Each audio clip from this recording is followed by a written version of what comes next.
Hello, everyone. Thank you very much for joining me today. I'm Remmy Fillip, and I will be hosting a talk today called Starting Out as a Freelancer. This will be an information session that will focus on all the basic information that you need to be a freelancer in the United Kingdom.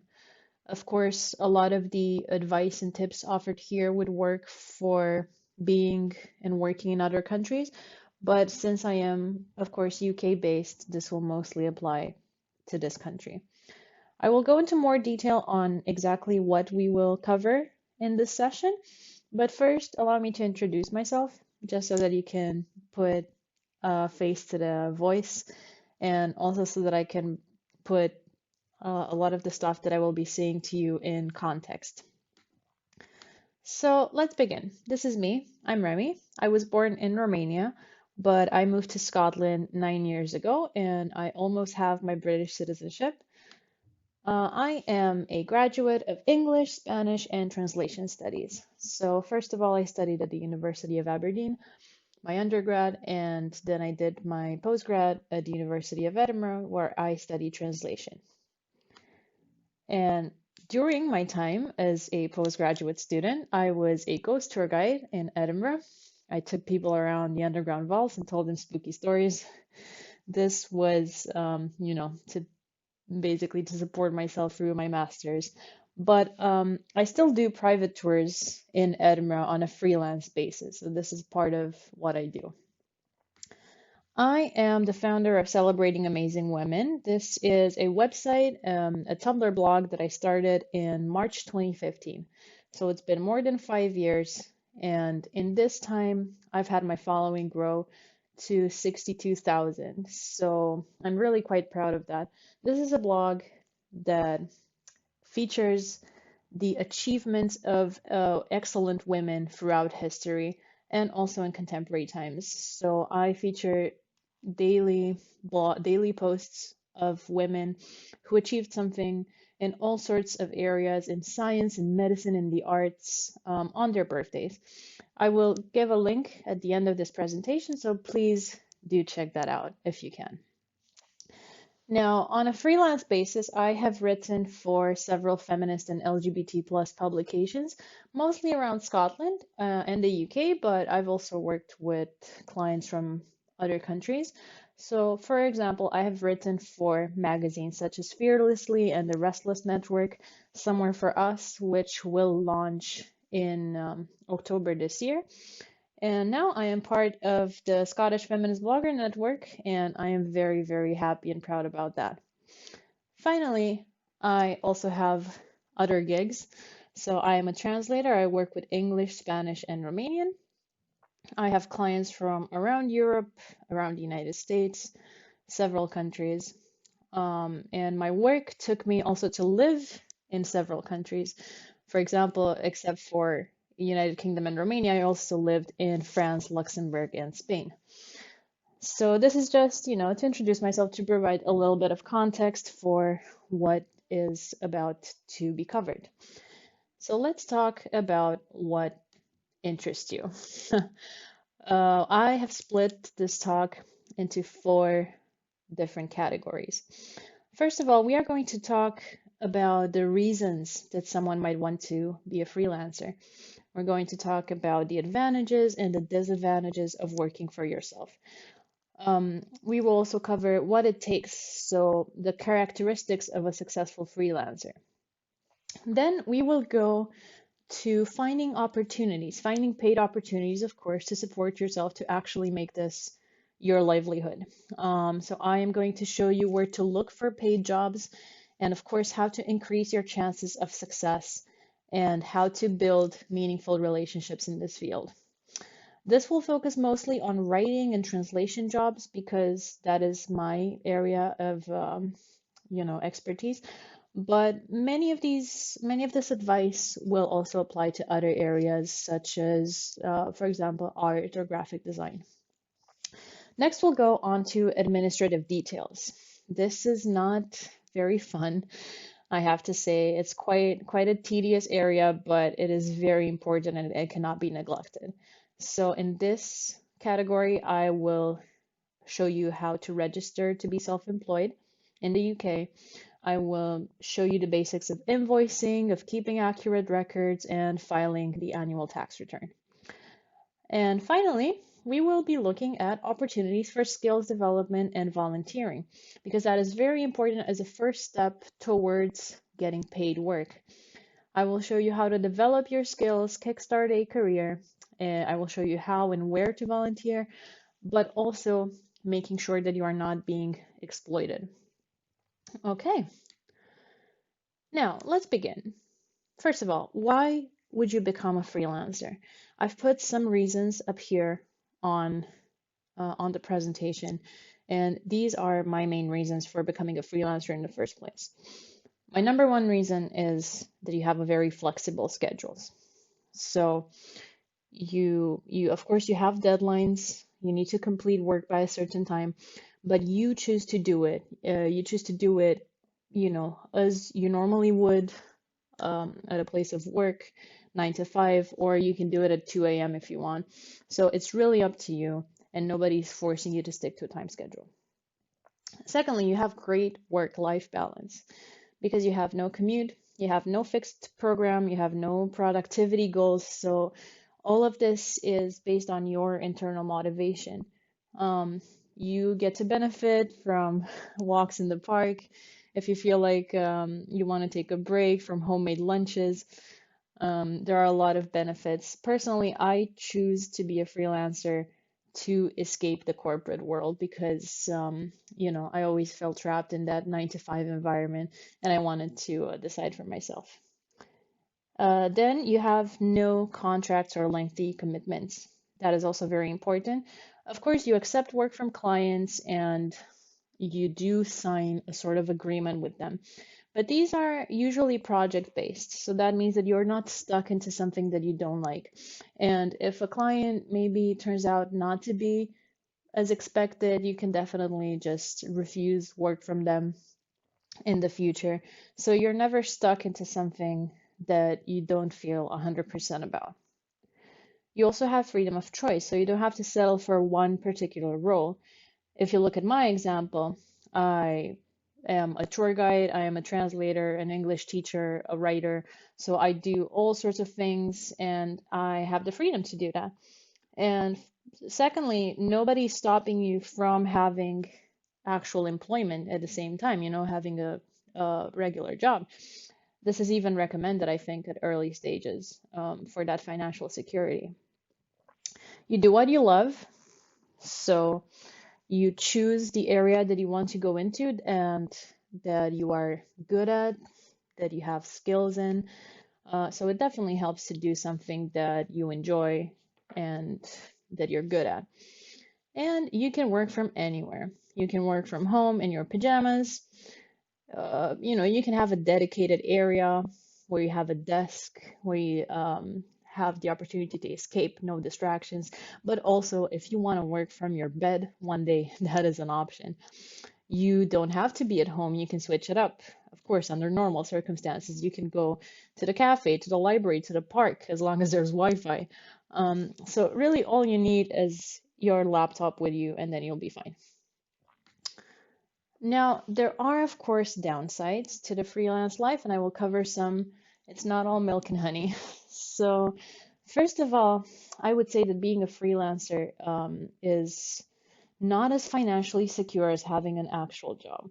So, freelancing tends to bring in less money, especially while you learn and while you build a client base at the beginning. So, I would say that if you are serious about going into freelance, it is recommended that you have a job at that time or savings just to have a safety net. So don't quit your job immediately like I did. So I quit my job as soon as I started out freelance work and I did struggle for a little while. Another downside is maybe the fact that you don't have any workmates. And that means that it can get lonely sometimes. For that reason, it's important to have a social network of friends, people outside of your work. Just maintain social contact and vary your environment. So that also helps with the feeling of loneliness. Less credibility on the job market. What I mean by this is, sometimes it's a pain to fill out job application forms when you've been a freelancer for a long time, because they ask all sorts of questions about your employer and the salary they used to receive, and that is really not as clear cut when you work for yourself. And maybe some people might not take freelancing as seriously as they would a regular job. It's harder to prove your income, if you're trying to move home, for example, or if you have anything to prove. So that is unfortunately a real aspect of it. Another thing is, of course, that you have to keep quite strict records. Nobody will do it for you, unless, of course, you have a PA or an accountant, but most people don't. So you have to keep on top of client communication and all the pitches that you send, all the invoices, all your spending. You have to go into great detail. So it is definitely a job for a certain type of person. And then we also have potential for distractions, of course, because you know how it's really easy to go on social media for 2 hours and lose track of time. You just go to the kitchen to make a sandwich because you're at home. Nobody is really checking up on you. So it is important that you train yourself to be disciplined in this situation. You could get all sorts of productivity apps. One that I recommend that stops me from going on my phone when I shouldn't is an app called Hold. So I will show you a screenshot right here. You download it to your phone and it stops you from going on your phone for a certain amount of time. And then you also get points that you can redeem for all sorts of rewards. For example, free popcorn or discounted cinema tickets. So that is a nice benefit. So let's go over the profile of a successful freelancer. First of all, you are skilled in specific areas. So you may be good at writing, or you may be good at art. You're a very good artist, painter. So you have something that is yours and you can make a living off of it. Highly adaptable, and by that I mean that you have this ability that you can focus on more than one thing and you don't depend on one single thing. Of course, if you are very, very good and very successful, you can definitely make a living off of just one particular area, but it's a good idea always to branch out.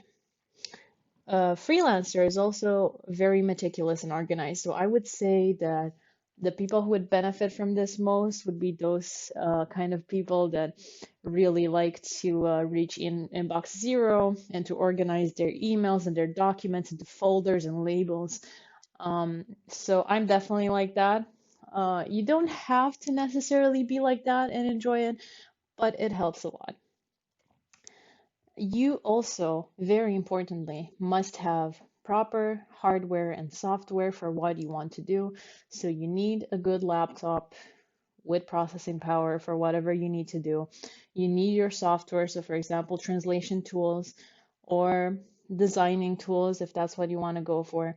And as I mentioned before, a financial safety net, because you have no idea the amount of money that you're going to get when you first get into freelancing. Right, so that has been the first part. And now let's talk about how to find paid opportunities and how to build your own brand so that you can find success. First of all, you need an online presence. That is very important nowadays. You need a good online presence so that people can search for what they need and they can find you, and so you can build contacts. So I would recommend having a LinkedIn page that you keep up to date with everything that you have done and everything that you can do. I also recommend that you have your own personal website, which you can customize in any way that you want, and you can showcase your accomplishments. But I do have to say that for me personally, what helped the most was networking. So just having connections, people that you meet face to face, and they will know about what you do. And whenever they have a need for it, they will contact you because they have met you and they trust you. I have to say that many of my clients are people that I have met in real life, or people that have gotten a recommendation from people that I know. So definitely go out there and try to build that, either by going to conferences in your area or just online events, for example. Now, you need a portfolio to showcase your best work. This, of course, applies to that point in time where you have work to show, so you do need to build up a bit of work, but you need to present it to the world in a way that is attractive and that really shows your best side. Now, the site that I use for this purpose is clippings.me, and this is very nice for presenting your articles and your written work for journalists, bloggers, and writers. But there are a lot of websites that you can use if you are in different areas. I have put up a list that you can check out and you can see what works best for you. So the last free, for example, would work for any type of work. They would work for articles and they would also be appropriate for art or design, showcasing all the best that you have. Yeah, I also recommend that you have a tailored CV for whatever you do. So this is in addition to the normal CV that you apply to jobs with. I have attached an image of my translator CV. So this is what I present to translation companies that are interested in working with me. And this CV does not contain every single job I've ever done. It contains, as you can see, relevant experience. So this is where I put my work with translation companies or maybe language schools, stuff that would interest them. And I also showcase what is most important, which is the languages I work with, the software that I use, and my contact details. So, try to experiment and try to find a format that is very attractive and that works to present everything that you can provide in that context.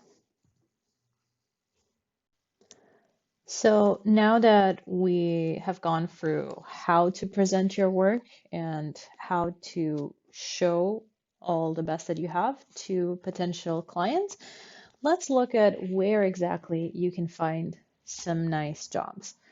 As I said before, this will focus more on writing and translation jobs because this is what I usually work with, so this is what I know. First of all, some writing jobs. This is a very good resource. It's called the Freelance Writing Jobs Newsletter, and it is something that I receive in my inbox every single week. It is created by someone called Sean Mead Williams, and it is a very good, carefully curated newsletter full of opportunities, all of them for publications based in the United Kingdom. So this is where I found a lot of my work with feminist and LGBT plus magazines or websites, but they do not limit themselves to that. They have all sorts of opportunities that they gather every week, even from major publications like The Guardian or Vice. So whenever they are looking for opportunities, whenever they are looking for people to write articles on certain topics, this is where you will find them. You can go on this link that I provided and you can sign up to receive this newsletter in your inbox every week completely free. Another similar opportunity is with the Guava Buzz newsletter. This is a bit different, first of all, because it is USA based, but that doesn't mean, of course, being a freelancer, that doesn't mean that you cannot work for American companies. You can easily do that. So similarly, you get this in your inbox every week. And this is a bit different because it branches out more. So you can get writing jobs, but you can also get, for example, jobs in social media managing or in tech if you're good on that side, in IT and design. It provides for more opportunities and more domains than the freelance writing jobs newsletter. So you can go on guavabean.com and you can subscribe, once again, completely free. Another very good way of looking for paid journalism jobs is Twitter. Having a good social media presence is crucial, and interacting with people on social media definitely increases your chances of becoming well known and becoming spotted by these editors. So you can go on Twitter and you can interact and follow with the different news publications and magazines. But also you have this Twitter page that I provided right here. It's called Call for Pitches, and it is exactly what it says it is. So they also scour Twitter and the internet for all the best opportunities, and they publish it whenever they become available, so not necessarily weekly. This is a very, very good page to follow. But in addition to this, you can do your own research by using those hashtags that I provided on the left. So you can search for hashtag call for pitches, journal jobs, or journal requests. These are the main three that will give you access to whenever editors are looking for people to write for their publications. Now, call for pitches means that you do need a pitch for whatever they are looking for. Sometimes editors will look for very specific issues and topics that they want to feature in their magazine, but sometimes they will give you more freedom to write whatever interests you or whatever you think would be a good fit. In any case, every time you need to submit a pitch. And I have some tips for you here that will help you get your pitch noticed and that will make it more likely for it to be successful. I do have to say from the start, do not be discouraged if you do not get many accepted pitches. Sometimes you will get rejections, sometimes you will not get anything at all, but it's really a numbers game. Many times these editors are faced with hundreds and hundreds of pitches. Sometimes they don't even have time to go through them all, and they only have a limited number of news items that they can commission. So, definitely don't take it personally and don't be upset. Just keep trying. But let's look at a few things that you can do to make it more likely that they will pick you. First of all, do your research. So if you see a company or a publication or an editor that interests you and that you would like to pitch to, definitely look up their website and see what exactly they are about. And very importantly, try to find the editor's email address. Usually they will have provided it in the tweet or in the call for pitches. But if not, try to look it up for yourself rather than asking for it, because sometimes editors do that on purpose to test your research skills. That is the first thing that you need to do. And secondly, when it gets to writing the actual pitch, you have to have a catchy but concise subject line. You usually have to start it with the word pitch, all capital letters, to make it very clear why you are writing to the person about. And then after the word pitch, colon, you put the potential title that you would like your piece to have. Make it interesting, make it just a title that shows exactly what you can offer and why it's interesting. Then in the actual email, in the actual presentation that you will have, you should give a brief overview of the main points of your article or of whatever you want to write.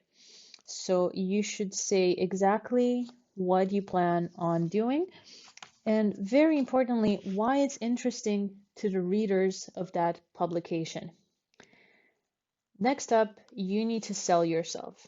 What I mean by that is you need to take those links, those portfolios and the CV and your social media that you've built, and you need to show them to the editor to make them understand why you are the best person to write that particular article or news item.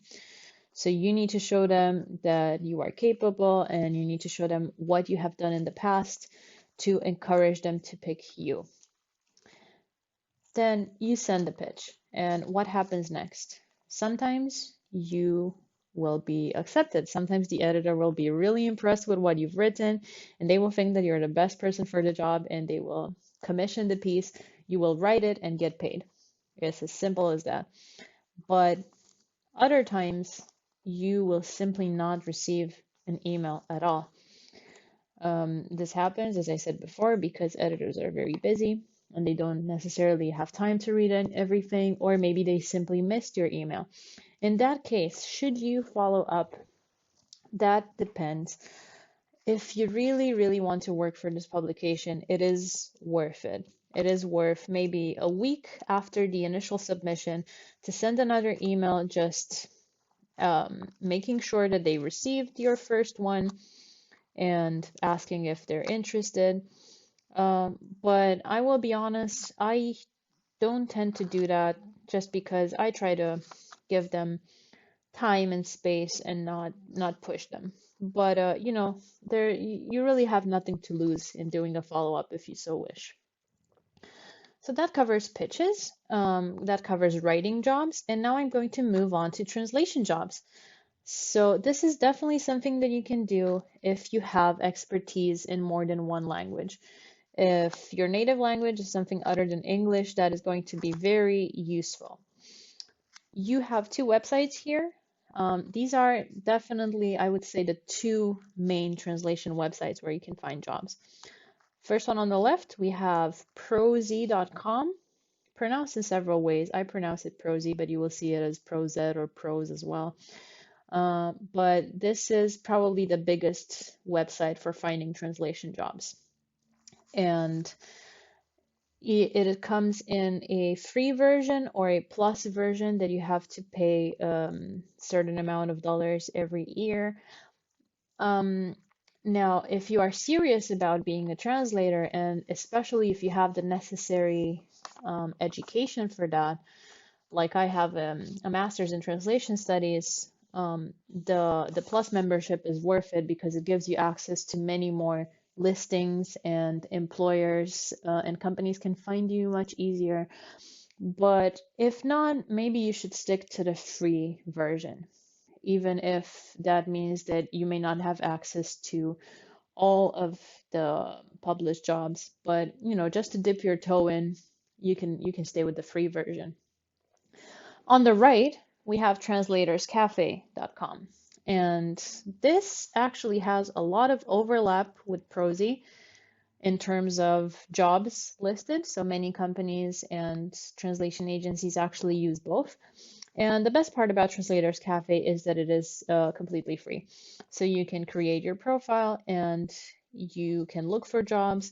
And in both cases, both these websites, employers and agencies can actually find you and email you directly saying that you might be a good fit. So that is why it's important to have a nice, accurate, and complete profile as much as you can. So this is in terms of translation. Now, some advice that works for writing, for translation, or for any other freelance gig that you might do. It's very important to build and to keep relationships with clients, because once you have a client and once you've done some work for them, you have already established that relationship. And if you continue it and if you keep in touch, you will definitely get more work from them. So, some tips to do that. First of all, you should respond to all emails promptly, even rejections, because you never know what might come out of it. If you've been rejected by an editor, if they said that, maybe they don't have enough space in their publication for your work, but they liked it, sometimes they try to let you down gently, and that is a good thing, because then you can reply to that email and you can say, thank you very much for the opportunity, and I would love to work with you again in the future. And sometimes that is enough just for them to keep you on file. And if an opportunity ever arises for something that could benefit from your skills and from your experience, they will contact you. So always make an effort to respond to emails, preferably within the day, and to always keep a nice, friendly, polite tone. That makes a lot of difference with anybody, and they would be much more likely to think of you and to hire you again. And as I mentioned before, interact on social media. So use every website at your disposal.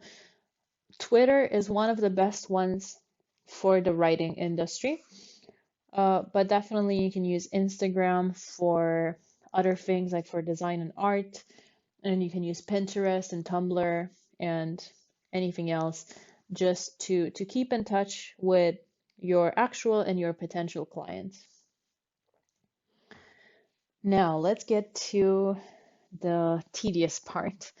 So I will cover paperwork and admin that you need to keep on top of to have a successful career as a freelancer. In this section, I will deal with four main things. Registering as self-employed, which you absolutely must do if you plan to actually make money from this. Managing invoices and finances, record keeping, and the dreaded annual tax return. So I will try to keep this section light on detail. I will not go into too much because I understand that it is overwhelming and frankly boring, but you do need to know these basic details. First of all, let's talk about registering. This is a crucial step that you need to do because as a self-employed person in the United Kingdom, you are responsible for your own taxes. If you are employed, if you have a job, you don't have to worry about it. The employer will usually take care of that for you. But when you are just by yourself, you need to stay on top of it, and you need to provide HMRC with all the information that they need. So you can see here, this is a screenshot from their website, and it gives you a checklist of things that you need to do before registering. Check if being self-employed is right for you, and I think we covered this in the session today. Choose the name you want to trade under, more on that later, the records that you'll need to keep, and then finally register for tax. I have provided the email, the website address that you need to go on to register. So you can do that. And first of all, let me offer you some things to consider once you go through that application process. First of all, you need to register by the 5th of October in your second tax year at the latest. What that means is that if today you decide that you want to be a freelancer and you have a national insurance number and everything, and you have the right to work in the UK, you can start doing that right away before registering. But you absolutely must register by the 5th of October the following year. So in your first year, you don't necessarily have to register, but that doesn't mean that you don't have to keep records. You have to keep records as you normally would because you must account for them when you do register. As for the name that you want to trade under, you can trade under your own name, like I do, or you can just invent one, like you would for a company. There are certain words that you are not allowed to use, words like limited or accredited. These are the kind of things that you definitely have to go through certain processes to be able to use. But that is not entirely relevant. You can choose a funky, a fun name, or just your own.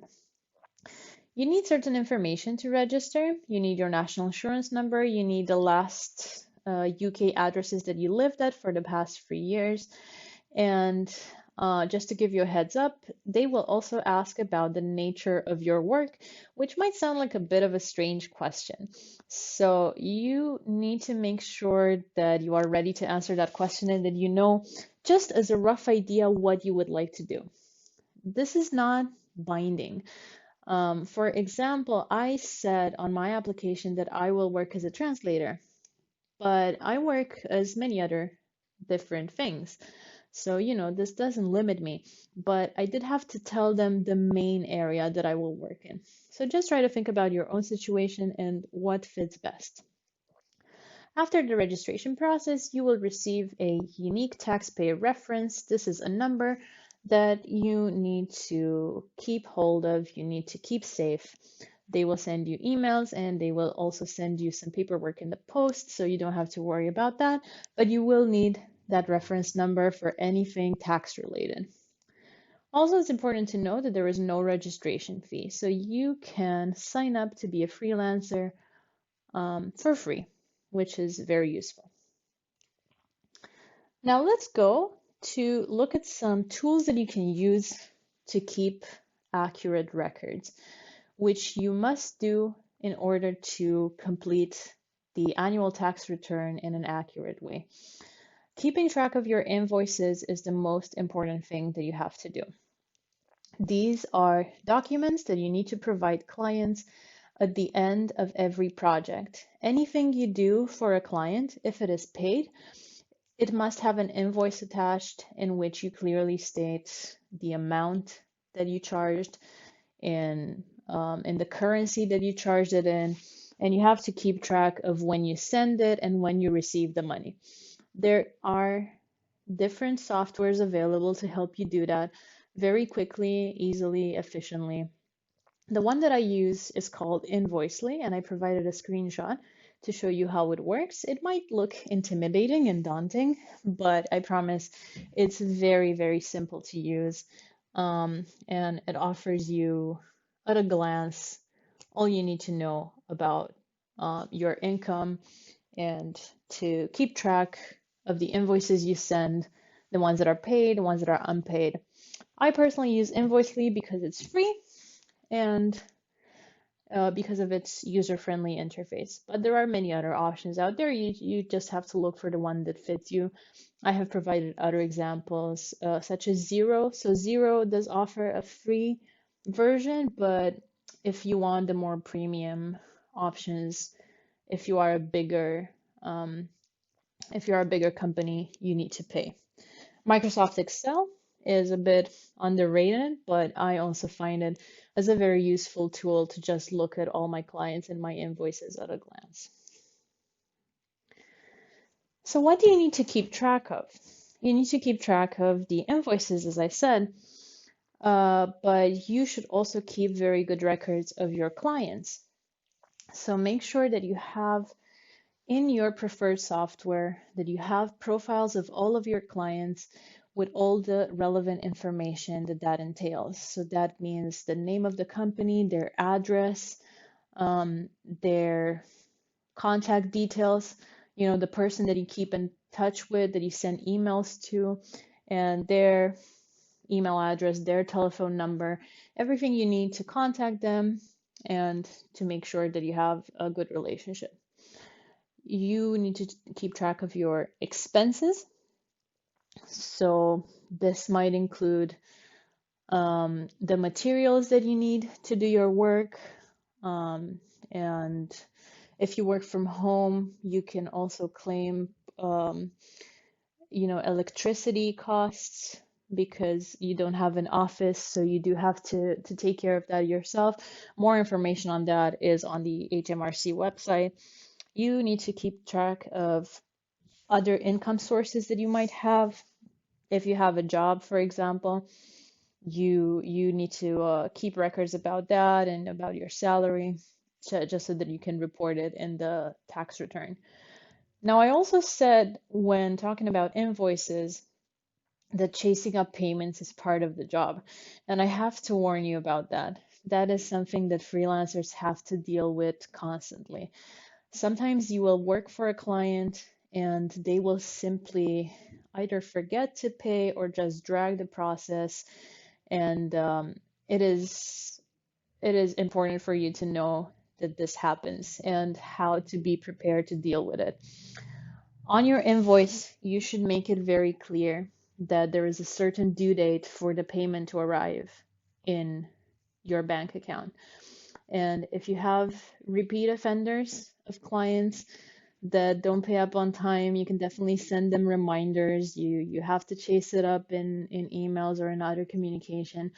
But also feel free to add a premium if clients are constantly late in paying, just um, a late payment fee. That is perfectly legal. So these are the things that you need to watch out for. Let's look at the annual self-assessment tax return. So this is definitely the most tedious part of the whole process. and it is time consuming, at times frustrating.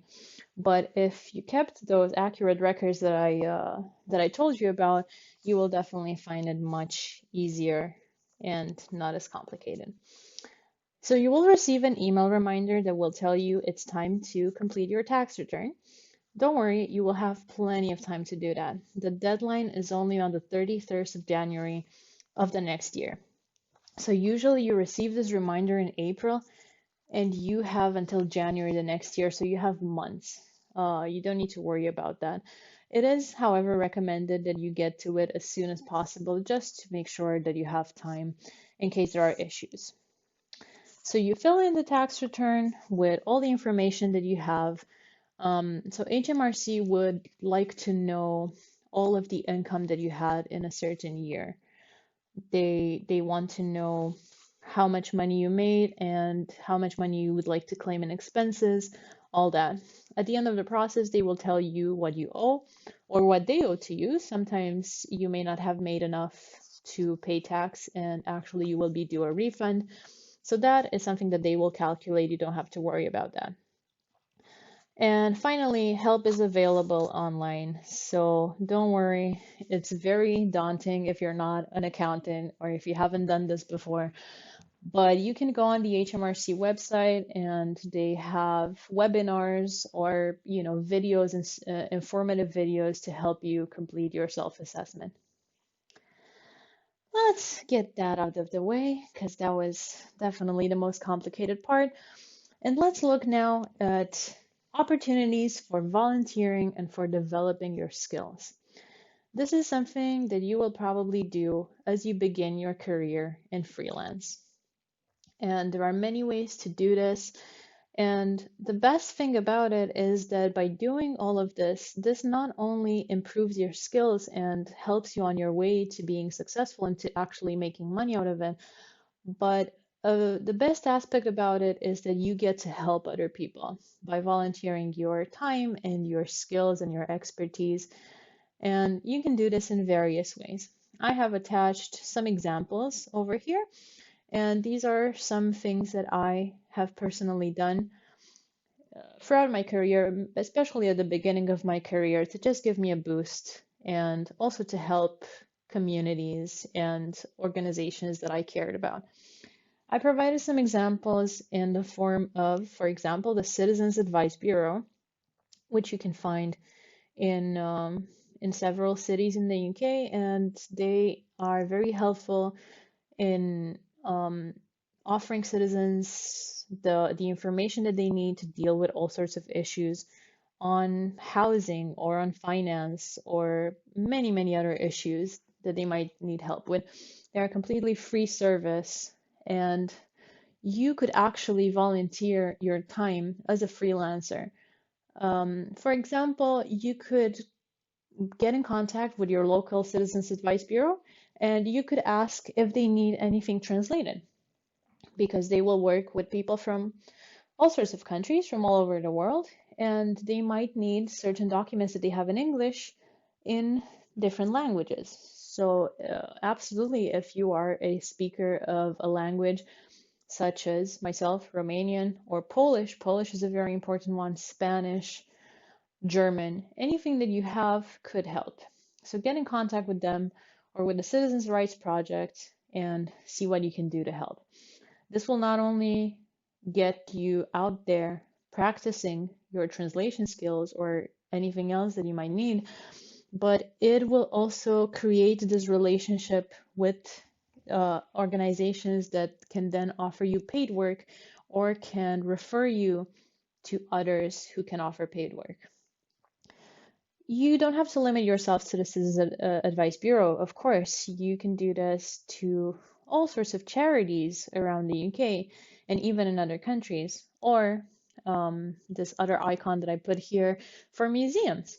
One of my first jobs ever was to translate the audio guide for a museum in Scotland from English to Romanian. So that was a very productive and quite interesting opportunity for me to practice and to, get in touch with that world. So these are just some of the ways that you can give your time. Now, how do you build a portfolio by doing unpaid work? I am referring here to writing jobs because in order to have that nicely built portfolio that we talked about, you actually need to have something published. The easiest way is, of course, to write something that interests you and to simply publish it on your personal website to offer a taste of what you can do. But it might bring you more satisfaction and more, let's say, credibility if you do this for an already established publication. And I am offering you here an example of a Facebook group that would help you on your way to do that. This is called the Young Journalist Community. So if you look that up on Facebook exactly like that, it will show up and you can ask to join the group. And over there, you will find not only a big community of starting young journalists from across the world, but you will also have a lot of opportunities to write for newly emerged or maybe tiny publications that don't necessarily have the budget right now to pay established journalists. So that is why you can apply to do that and you can get your name out there. You can get your work published in an actual magazine or newspaper or website, and that will definitely help you on your way. The young journalist community is also very good because it offers all sorts of resources to help you. Some stuff that we covered in today's webinar, but beyond that, you have these journalists interacting with each other, asking questions, offering each other advice. So generally, it's a wholesome and a very useful community. However, be careful. Know your worth is what I say. What I mean by that is at the beginning of your career, you will definitely want to take unpaid work, but you have to know when to stop doing that. After a certain time, you have already built a portfolio, so you definitely have your name out there. And if larger publications would try to exploit that, would maybe try to get you to write for them by offering, the famous exposure, just try to negotiate and don't settle for anything once you already have your name out there. Now, you also have the opportunity to improve your skills by doing online courses. This can happen in any subject area that you wish, that you want to make a career out of. So you can improve your writing or your journalistic skills, but you can also learn how to code or learn how to be a graphic designer. And there are many ways to do this. You could, of course, do a specialized course at university, but if you don't have time to do that, if you want something faster and also free or low cost, there are options available for you. We have the website right here, Udemy. So this offers plenty of courses in all sorts of areas, including these creative jobs that I talked to you about.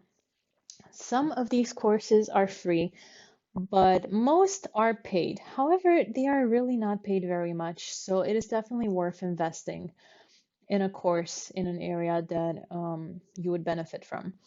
Then you have Future Learn here on the right. This is also a website that I used in the past to improve my writing or my teaching skills. The best part about it is that it is free. There is a paid premium version, but you can get a free version where you have access to any course you like. You can do it in your own pace, and at the end, you actually get a free certificate that shows you have completed that course and might be useful in the future to show potential employers or clients that you actually went through some sort of education to get to where you are.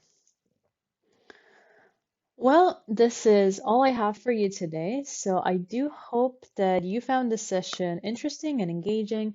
I hope that you found advice that would help you on your way. But I would really like to stay in touch and I would like to hear from you. I would love to hear what you thought of this presentation, and especially if at any point during it you found that you also have information that others can benefit from in that specific area. So if you perhaps have any recommendations for software or apps or websites that freelancers and potential freelancers could benefit from, do let me know in the comments on Facebook, on YouTube, and let's just start a conversation. If you have personal questions for me, I would be glad to answer. I will answer those comments, but you can also get in touch on my Tumblr on celebratingamazingwomen.tumblr.com or on Instagram. I left my handle right there, and feel free to get in touch to message me. So this has been it. Once again, thank you for your attention and have a great day ahead.